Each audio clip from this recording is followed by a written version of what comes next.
기다림의 절기입니다. 빛을 기다리는 절기고요. 구주의 오심을 바라보는 절기입니다. 그리고 그 기다림의 마음 속에는 언제나 기쁨이 있습니다.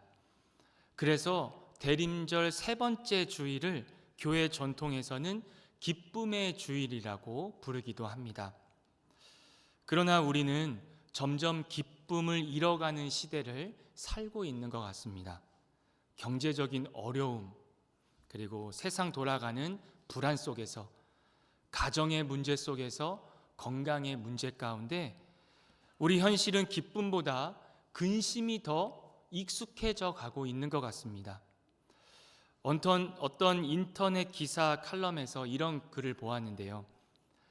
요즘 시대 사람들은 즐거운 일을 겪어도 잠시 웃고 근심거리를 만나면 오래 붙잡고 산다. 잠시의 기쁨보다 오래가는 두려움, 그리고 잠시의 은혜보다 오래 가버리는 걱정이 우리의 마음을 뒤덮고 있다는 것이죠. 그래서 오늘 대림절은 그런 우리를 향해서 다시 선포합니다. 기뻐하라, 두려워하지 말라, 너의 하나님이 너희 가운데 계신다. 오늘 본문 스바냐서 3장 14절에서 20절 말씀은 절망적인 현실 속에 있던 유다 백성들에게 기쁨을 회복시키는 하나님의 음성입니다. 스바냐 선지자는 남유다가 멸망 직전에 활동했던 선지자였는데요. 백성들은요, 그 안에서 불안해했고요. 미래는 막혀 있었고 국가는 흔들렸고요. 영적으로는 어두웠고 희망은 아무리 찾아봐도 볼 수 없는 그런 현실 속에서 살고 있었습니다. 그런데 놀랍게도 스바냐서는 마지막 부분에 어둠을 잘라버리는 이 기쁨의 찬송으로 끝나고 있습니다. 우리 오늘 읽었던 14절을 우리 다 함께 읽어보도록 하겠습니다. 14절입니다. 시작. 시온에 따라 노래할지어다. 이스라엘아 기쁘게 부를지어다. 예루살렘 따라 전심으로 기뻐하며 즐거워할지어다. 아멘. 하나님은 이 절망 가운데에서 기쁨을 명령하고 계십니다. 왜일까요? 무엇이 기쁨의 근거가 될까요? 오늘 말씀을 통해서 하나님이 우리에게 주시는 대림절 세 번째 주일에 그 기쁨이 다시 회복되는 놀라운 은혜가 있기를 간절히 소망합니다. 첫 번째로 하나님은 우리의 두려움을 제거해 주시는 분이십니다. 우리 방금 읽었던 15절 다시 한번 읽어보도록 하겠습니다. 15절입니다. 시작. 여호와가 내 형벌을 제거하였고 내 원수를 쫓아냈으며 이스라엘 왕 여호와가 내 가운데 계시니 내가 다시는 화를 당할까 두려워하지 아니할 것이라. 아멘. 스바냐 선지자는 유다 왕 요시야 재위 기간 중에 활동했던 선지자였습니다. 그 당시 유다 백성들은요, 므낫세와 아몬 왕의 영향을 받아서 각종 우상 숭배를 했고 죄악에 젖어 있었습니다. 하나님께서는 이 스바냐 선지자를 통해서 여호와의 심판의 날이 임박하였음을 경고하셨고 회개를 촉구하셨습니다. 돌아와야 된다. 궁극적으로는 회개한 이스라엘과 이 이스라엘의 남은 자들에게 주어질 하나님의 구원을 사람들에게 알게 하려는 메시지입니다. 스바냐 선지자가 있던 당시의 백성들은요, 이 심판과 멸망이 눈앞에 다가오자 두려움에 사로잡혀 있었습니다. 그들의 마음을 붙잡은 것은 어떤 것도 아니라 두려움이었습니다. 그러나 하나님은 먼저 오늘 말씀에 두려움을 제거해 주셨습니다. 형벌을 제거하신다고 하셨는데 이 형벌을 제거하신다는 것은 단순히 벌을 멈추겠다라고 하는 것이 아니라 우리의 죄의 문제를 뿌리째 해결해 주시겠다는 의미입니다. 우리가 삶에서 기쁨을 잃어버리는 가장 큰 이유가 무엇입니까? 문제가 해결되지 않았기 때문이 아니라 문제를 바라보며 두려워했기 때문입니다. 이스라엘 왕 여호와가 너희 가운데 계시니 라고 말씀합니다. 이스라엘과 함께 계신 하나님은 형벌을 제거하셨고 원수를 쫓아내셨습니다. 화를 당할까 두려워하지 말라고 하셨습니다. 손을 늘어뜨리지 말라고 하셨습니다. 손을 늘어뜨린다는 것은요, 극한 절망의 상태입니다. 아주 낙심된 상태를 말합니다. 이제 회개한 남은 자들은 여호와의 그 심판의 날이 이미 지나갔고 여호와께서 이스라엘 백성들의 왕이 되셔서 보호해 주신다는 것이죠. 이스라엘의 남은 자들은 이스라엘의 왕이 되신 그 하나님의 보좌 앞에 모이게 되고요.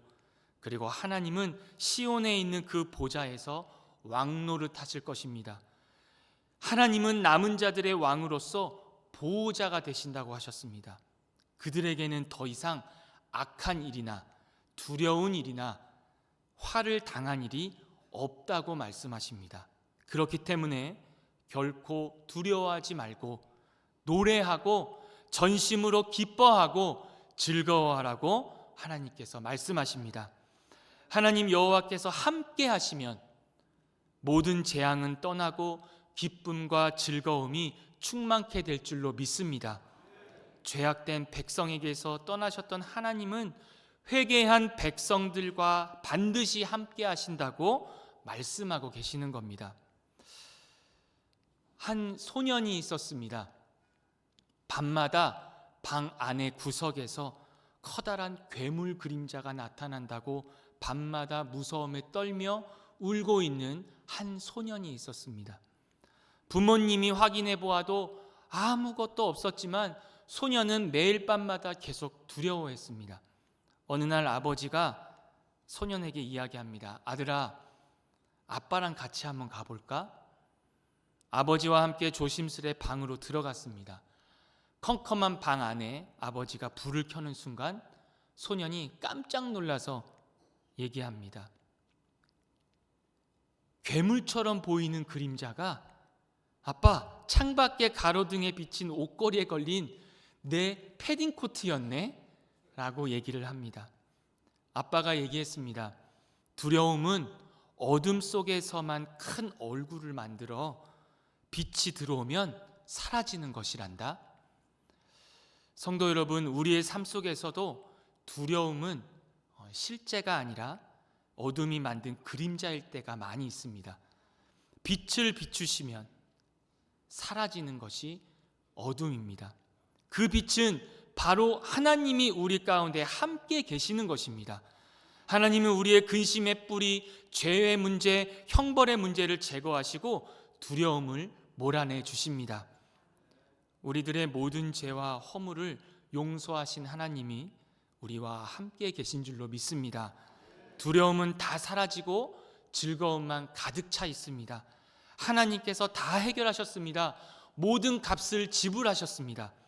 우리는 하나님 여호와를 믿고 찬양하고 경배하기만 하면 됩니다. 하나님과 함께하며 가족과 이웃과 성도들과 함께해야 합니다. 하나님과 함께할 때에 우리의 가치는 높아지고요, 새로운 구원의 피조물이 되는 것입니다. 하나님이 우리를 구원의 존귀한 존재로 인정하셨듯이 우리 주위의 모든 사람들을 그 구원의 존귀한 존재로 인정하고 우리가 사랑해야 한다는 것이죠. 우리와 함께 하시는 나의 하나님, 그리고 우리의 하나님을 기뻐하며 찬양하는 인생이 되시기를 예수님의 이름으로 축복합니다. 두 번째로는 하나님은 우리 가운데 계신 분이시고요, 우리를 기뻐하시는 분이십니다. 우리 17절을 우리 함께 읽어보도록 하겠습니다. 17절입니다. 시작. 너의 하나님 여호와가 너의 가운데 계시니 그는 구원을 베푸실 전능자시라. 그가 너로 말미암아 기쁨을 이기지 못하시며 너를 잠잠히 사랑하시며 너로 말미암아 즐거이 부르시며 기뻐하시리라 하리라. 아멘. 오늘 본문의 중심, 그러니까 스바냐서의 전체 절정은요, 방금 읽었던 17절입니다. 유명한 말씀이고요, 우리가 때로는 이 말씀으로 찬양을 불렀던 가사이기도 하지요. 하나님의 백성들이 손을 늘어뜨리지 말아야 하는 이유도 이것입니다. 남은 자들이 두려워하거나 절망하지 않아도 되는 이유는 구원자 되신 하나님께서 그들 가운데 거하시기 때문입니다. 남은 자들과 함께 거하시는 여호와 하나님은 승리하신 구원자이시며 전능하신 분이십니다. 믿으십니까? 특별히 우리를 잠잠히 사랑하시는 분이라고 표현되어 있습니다. 잠잠하다라는 것은 고요하다, 침묵하다, 깊다, 무엇도 개입할 수 없다라는 뜻이고요, 최고의 사랑, 그리고 평강의 상태를 뜻합니다. 이 잠잠하다는 세상 무엇도 흔들 수 없는 하나님의 사랑을 이야기합니다. 깊고 순수하고 깨끗하고 뜨거운 사랑을 이야기합니다. 이 세상 어떤 사랑과도 비교할 수 없는 가장 고귀하고 유일한 사랑입니다. 우리를 향한 하나님의 사랑은요, 예수 그리스도 독생자까지도 아끼지 않고 내어주신 사랑이라고도 표현합니다. 그래서 로마서 8장 32절에 이렇게 기록하고 있습니다. 자기 아들을 아끼지 아니하시고 우리 모든 사람을 위하여 내주신 이가 어찌 그 아들과 함께 모든 것을 우리에게 주시지 아니하겠느냐. 아멘. 우리를 향한 하나님의 사랑은요, 그 아들보다 우리를 더 사랑하시는 측량할 수 없는 사랑을 이야기합니다. 하나님은 남은 자들로 인해서 즐거워하시고요, 기뻐하실 뿐만 아니라 안식하실 것입니다. 그리고 하나님은 더 이상 바랄 것이 없을 정도로 우리를 사랑하신다는 겁니다. 우리 봉사에 대한 심리학자의 연구에 따르면 많이 들어보셨을 거지만 어떤 선물을 받는 사람보다 주는 사람이 더 건강하고 장수한다는 그런 결과가 나온 것을 이야기를 들어본 적이 있을 겁니다. 그래서 건강하려고 매일매일 규칙적으로 운동하는 사람들이 있습니다. 제1의 원리가 규칙적인 운동이 건강하는 것이거든요. 그래서 심지어 일주일에 3번 정도 규칙적인 운동이나 일관된 생활 습관보다도 봉사하고 기부하는 것이 장수에 더 좋다고 얘기한 결과가 나왔습니다. 미국 캘리포니아 대학교에서 2,000여 명의 대상으로 실시한 조사 결과에 의하면 2개 이상의 단체에서 자원봉사를 하는 사람이 봉사하지 않은 사람들보다 복합적으로 사망 확률이 더 줄었다고 얘기를 하는 것입니다.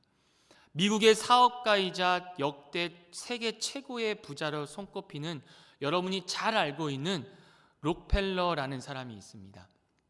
그 역시 50대 초반에 병을 앓고 있었는데요, 근력, 무력증, 탈모증, 불면증, 위궤양 등등 온갖 많은 병들을 가지고 있어서 의사 선생님이 1년을 넘지 못했다고 얘기를 했었습니다. 죽음의 문턱에 이르자 악착같이 모았던 이 재산도 아무런 의미가 없었던 것이죠. 그때 그의 삶을 바꾼 성경 말씀이 있었습니다. 누가복음 6장 38절의 말씀인데요, 우리 함께 읽어보도록 하겠습니다. 시작. 주라, 그리하면 너희에게 줄 것이니 곧 후이되어 누르고 흔들어 넘치도록 하여 너희에게 안겨주리라. 너희가 헤아리는 그 헤아림으로 너희도 헤아림을 도로 받을 것이니라. 아멘. 이 말씀을 따라서 이 록펠러가 기부를 시작한 지 1년이 되었을 때에 그의 건강이 완전히 회복되었다고 하지요. 그리고 98세까지 장수했다고 합니다. 돈을 벌 때는 많은 잘못을 했던 록펠러였지만 그때의 깨달음으로 이 록펠러의 기부와 투자는요, 그 후손들에게 의해서 계속 이어지고 있습니다. 결국 남을 돕는 사람이 곧 자기를 돕는 행위가 되었던 것이죠. 건강과 장수와 축복의 비결이었습니다. 하나님이 사랑하는 사람은요, 어떤 똑똑하거나 돈이 많거나 권력이 있는 사람이 아니라 회개하고 나의 잘못을 깨닫고 하나님께로 돌아오는 사람입니다. 차별도 없고요, 조건도 없습니다. 언젠가는 돌아오겠지만 빨리 돌아오라고 하나님께서 이야기하고 계십니다. 너무 늦지 않도록 돌아와야 합니다. 기다림에는요, 한계가 있고요, 끝이 있습니다. 하나님의 시간이 끝나면 돌아와도 소용이 없습니다. 하나님의 사랑이 임할 수 없는 그곳이 심판이고 지옥이고 저주인 것입니다.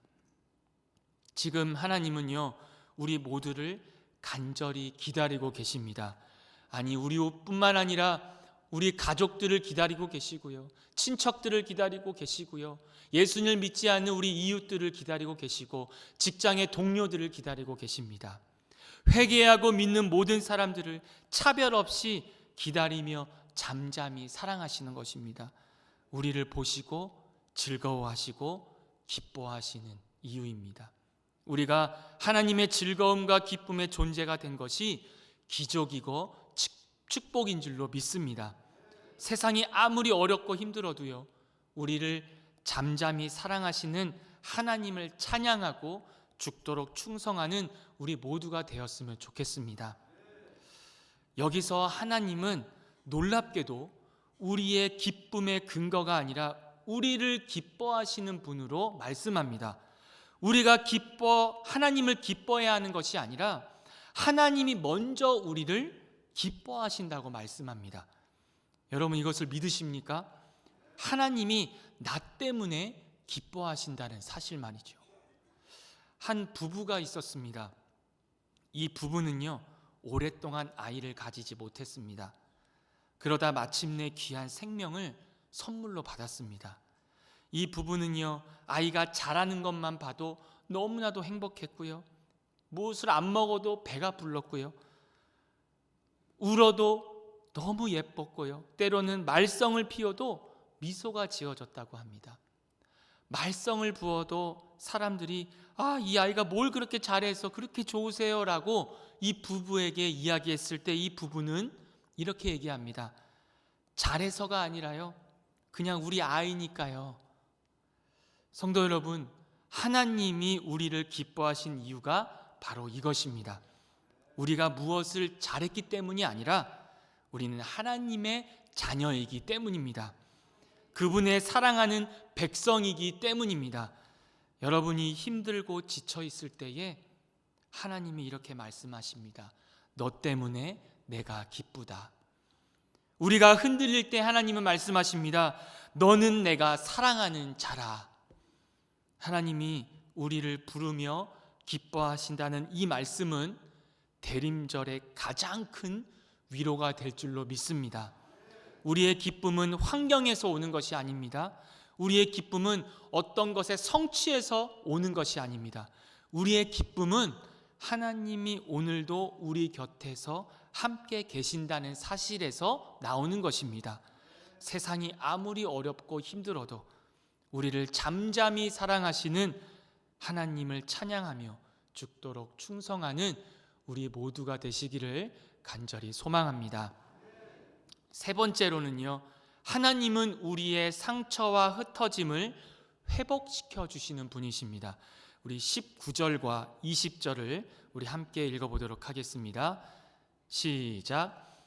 그때에 내가 너를 괴롭게 하는 자를 다 벌하고 저는 자를 구원하며 쫓겨난 자를 모으며 온 세상에서 수역받는 자에게 칭찬과 명성을 얻게 하리라. 내가 그때에 너희를 이끌고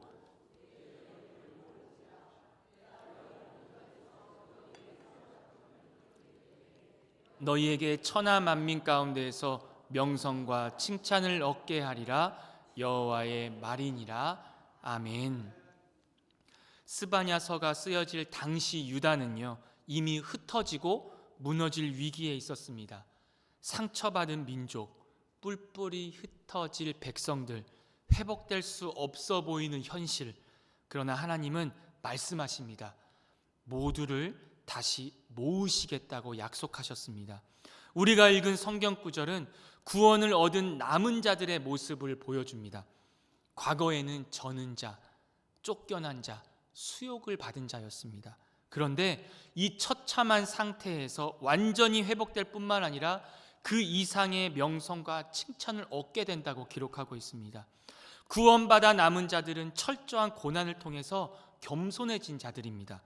하나님의 이끄심과 모으심을 통해서 하나님의 그 성산으로 돌아오게 됩니다. 남은 자들이 돌아올 때는요, 포로 생활 동안에 당한 수욕과는 비교할 수 없을 정도로의 명성과 칭찬을 누리게 됩니다. 남은 자들의 회복과 구원과 영광은 반드시 성취되는 것입니다. 여호와의 말씀은 반드시 이루어집니다. 누구도 방해받거나 막을 수 없습니다. 우리 방금 읽었던 19절과 20절에 반복해서 말씀하는 것이 있는데요, 칭찬과 명성을 얻게 하신다라는 말입니다. 칭찬과 명성을 얻게 하신다라고 약속하셨습니다. 우리 모두는 어떠한 환경과 상황 속에서도 떠난 자가 아니라 남은 자가 되고, 하나님을 거역하는 자가 아니라 회개하고 순종하는 성도가 되어야 할 줄로 믿습니다. 우리만 잘하면 하나님은 반드시 잘하시고 계획하신 대로 약속을 이루십니다. 하나님은 상한 마음을 싸매시고요, 흩어진 삶을 회복해 주시고요, 무너진 관계를 다시 일으켜 주시는 분이십니다. 일본에 부서진 그릇을 다시 붙이는 기술이 있는데요, 그 기술을 킨스츠기라고 하는 전통 기술이 있습니다. 부서진 도자기를 버리지 않고 금가루를 섞은 옷으로 깨진 조각들을 하나하나 이어 붙이는 기술이랍니다. 우리 사진을 보시면 나오시죠? 그릇은 깨졌지만 붙여진 흔적은 오히려 아름다운 금빛 무늬가 됩니다. 상처가 생기기 전보다 더 고귀한 작품이 됩니다. 그래서 사람들은 말합니다. 야, 금이 흘러서 상처가 영광이 되었네 라고 얘기합니다. 성도 여러분, 하나님이 우리의 인생을 바로 이렇게 만지십니다. 무너진 자리, 상처가 난 자리 위에 그분의 은혜라는 금을 흘려보내셔서 더 아름답고 고귀한 인생으로 회복시켜 주실 줄로 믿습니다. 가정이 흔들리셨습니까? 관계가 깨지셨습니까? 마음에 상처가 혹시 가득하십니까? 하나님은 말씀하십니다. 쫓겨난 자를 모으며 저는 자를 회복시키겠다. 하나님은 흩어진 우리 인생을 모아서 새롭게 하시는 회복의 하나님이신 줄로 믿습니다. 사랑하는 성도 여러분, 대림절 세 번째 주일을 맞이하는 이 시간에 하나님의 말씀은 분명합니다. 하나님은 우리의 두려움을 제거해 주시는 분이십니다. 하나님은 우리 가운데 함께 계시고 우리를 기뻐하십니다. 그리고 하나님은 상처난 우리를 회복해 주시는 분이십니다. 이 모든 약속은요, 대림절에 오시는 예수 그리스도 안에서 완성되었습니다. 예수님은 두려움을 몰아내시는 빛으로 오셨습니다. 예수님은 우리 가운데 거하시는 임마누엘로 오셨습니다. 예수님은 상처난 인생을 고쳐주시는 치유자로 오셨습니다. 그러니 오늘 우리는 기뻐할 이유가 충분합니다. 대림절 기쁨을 노래할 이유는 예수 그리스도이심을 믿습니다. 두려움이 마음을 덮을 때 우리 하나님이 내 가운데 계시니 라는 것을 기억하십시오. 마음이 무너지고 지칠 때 너로 인해 기뻐한다라는 것을, 그 말씀을 붙드십시오. 그리고 가정이든 건강이든 관계이든 회복이 필요할 때 쫓겨난 자를 모으시고 회복하리라 라고 말씀하시는 그 약속을 선포하십시오. 대림절은 기쁨이 상황이 아니라, 이 기쁨은 상황이 아니라 하나님이 주시는 선물임을 기억하시길 바랍니다. 오늘 스바냐 선지자가 외친 이 기쁨의 메시지가 오늘 우리 가정과 교회 안에 다시 울려 퍼지기를 축복합니다. 시온에 따라 노래할지어다, 이스라엘아 기쁘게 부를지어다. 이 기쁨이 사라지지 않습니다. 왜냐하면 주님이 우리와 함께 계시기 때문입니다. 예수 그리스도 안에서 이 대림절의 참된 기쁨이 우리 모든 성도님들의 삶에, 그리고 가정에, 그 직장에, 그리고 우리 교회에 충만하시기를 예수님의 이름으로 축복합니다. 우리 기도하겠습니다. 사랑의 하나님, 오늘 스바냐 선지자의 말씀을 통해 우리를